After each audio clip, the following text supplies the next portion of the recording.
خداوند متعال ما و شما را از شیعیان خالص اهل بیت علیهم السلام قرار بده. آخه مستدرک الوسائل و مستنبط الوسائل نوشته مرحوم مرزا حسین نوری رضوان الله علیه، چاپ مؤسسه آل البیت جزء 11 صفحه 380 روایت 25 سندش صحیح. این سندی که ایشان روایت میکند از شیخ مفید، از احمد ابن محمد ابن الحسن ابن الولید، از پدرش محمد ابن الحسن، از سعد ابن عبدالله قمی، از محمد ابن عبدالله و از محمد ابن عبدالجبار. این سند در غایت اعتبار. و محمد ابن عبدالجبار از اصحاب امام حسن عسکری علیه السلام و خیلی انسان شریف.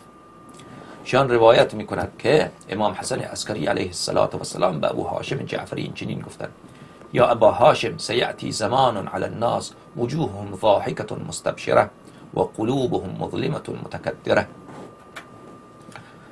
ای ابو هاشم جعفری، زمانی میرسد که چهره‌های مردم خیلی بشاش خندان، اما باطن اونها بسیار کثیف، باطن اونها بسیار ظلمانی، بسیار غبار آلود، بسیار کدر. از سنت و فیهم بدعه، اصلا دین اونا دین دیگریه. اون زمانی میرسد که اصلا دین خدا، اگر شما دین خدا را به اونا بگید، میگه از گوی اصلا شما دین جدید آوردی، یک چیز جدید. میگه ما این چیزا رو نمیفهمیم، چرا بقیه علما نمیگه؟ اگر مطالب شما حقه، چرا بقیه علما اینا رو به ما نگفتن؟ سبحان الله. بدعت در اون زمان اینقدر زیاده که اصلا دین خدا را اگر بیاری برای اونم بدعت میگن، یک چیز جدیده. بدعت یعنی یک چیز جدید که اصلا از دین خدا خارج باشه. راه دین خدا را اگر به اونا نشان بدی، میگن که شما اصلا دین نو آوردی، شما این دین جدید، این راه اهل بیت علیهم السلام. نه، راه اسلام چیز دیگری.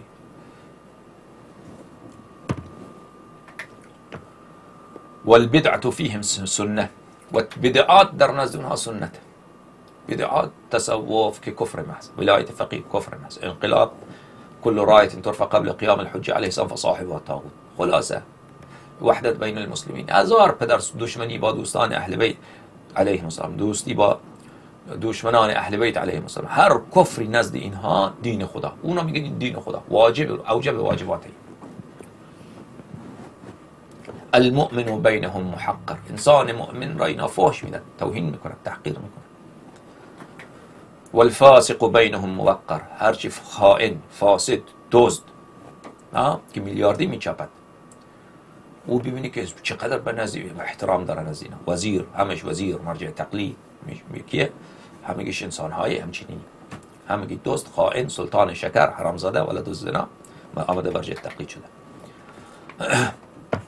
امراؤهم جاهلون جائرون، کسانی که برای اینا دولت دارد، حکومت دارد، اونا چیه؟ نادان، از دین خدا هیچی نمیدانن، هیچ.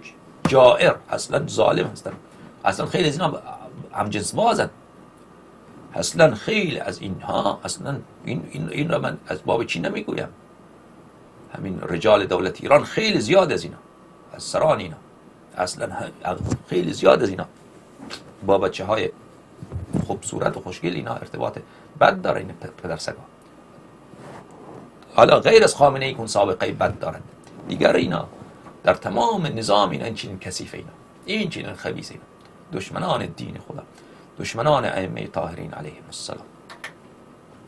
و علماءهم فی ابواب الظلمة سائرون، علمایشان را ببینی که صف میبندن که ما میره بیعت با اون کافر فاجر فاسق دجال خبیث بکنیم. اغنیاءهم یسرقون زاد الفقراء، اغنیای اونا چیکار میکنن؟ پولدارانشان میدزدن توشه و رزق روزی فقرا را. یا سبحان الله، عجب معجزه این کلام. همش برو تهران، این آدرس این تهران دیگه، ایران. و اصاغرهم یتقدمون علی الکبرى، کوچک ها را ببینی بر بزرگان پیشی میگیره. کوچک، بله، که نه علمی دارد، نه فهمی دارد، نه ادب، میگه این بله، این بسیار بله چیه انقلابی، اینو بیا جلو، اینو مسئولیت بین بید. و کل جاهل عندهم خبیر، هر جاهلی از دین خدا یک کلمه بلد نیست، این کارشناس ارشده. و کل محیل عندهم فقیر، هر کسی که حیله‌گر باشد، بله، میگن که این انسان مستحق به این کمک بکنید. هر کسی که بیاد حیله‌گرای فلسطین کجا میان اینجا، از اینا میان بین کمک کنید که این فقیره. لا یمیزون بین المخلص والمرتاب، بین مخلص و مرتاب. مرتاب یعنی کسی که اخلاص نداره و مخلص کسی که خلوص دارد، بین اونها تمیز قائل فرق قائل نمیشن. لا یعرفون الذعن من الذئاب، در اون زمان مردم بره را که بی ضرر هست از گرگ تشخیص نمیدن، چون گرگ ها این چنین سیمایشان سیمای بره های معصوم درست کرده اند که گرگ ها همیش به لباس عالم مجتهد زاهد ظاهر شده اند. لا یعرفون الذعن. علماءهم شرار خلق الله على وجه الارض، علمای اونها بدترین خلائق روزگار هستن بر روی زمین. الله یاری دروغ میگه راست میگه. دلیل الله یاری لانهم یمیلون الى الفلسفه والتصوف، بخاطر اینکه این علما میل دارن به چی؟ به فلسفه و تصوف، فلسفه و عرفان.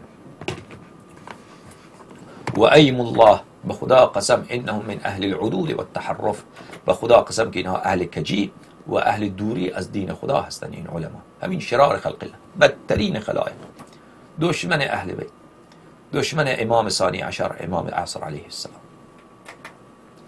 یبالغون فی حب مخالفین، مبالغه تأکید میکنن، یبالغون یعنی تأکید میکنن که باید دوست بداریم، دست دوستی دراست، دختر بدیم دختر بگیریم، نه اونا بیان در شهرهای ما اونا رو مسکن بدیم، خانه بدیم، به طوری که مشهد الان عمری خیلی زیاد شده در خیلی از شهرهای ایران که سابق اصلا عمری نبود، اصلا مثلا نصف جمعیت عمری شد.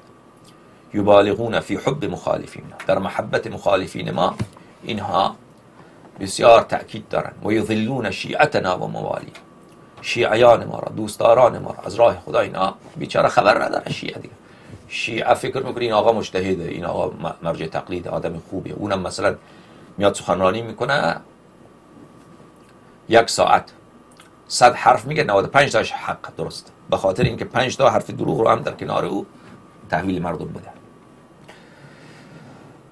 خب اینها میان چیکار میکنن؟ شیعیان ما را، دوستداران ما را کافر میسازن. یذلون یعنی گمراه میکنن، از دین خدا خارج میکنن دیگه، کافر میسازن. همیشه عارف، انقلابی، پیرو ولایت فقیه، محب فلسطین، محب وحدت بین المسلمین، از براءت اونا را بیزار میکنن. کسی که براءت میکنه او را فاش میده، شیعیان فاش میده. میان همه شیعیان را اینا کافر میسازن. یذلون ان نالوا منصبا لم يشبعوا من الرشا عن الرشا، اگر این علما به یک منصب، وزارت خانه، یک مؤسسه برسن، از رشوت سیری نمیکنن. یکی از انسان خیلی ثقه به من گفت این قاضی القضات خامنه‌ای، چی اسمش، لاریجانی، صادق لاریجانی، عروسش که دختر آقای محقق داماد، سید همین پسر آقای مرحوم محقق داماد، پسر او که یک استاد دانشگاه است، دختر او عروس این صادق لاریجانیه و این دختر وکیل، این عروس صادق لاریجانی وکیل دادگستریه.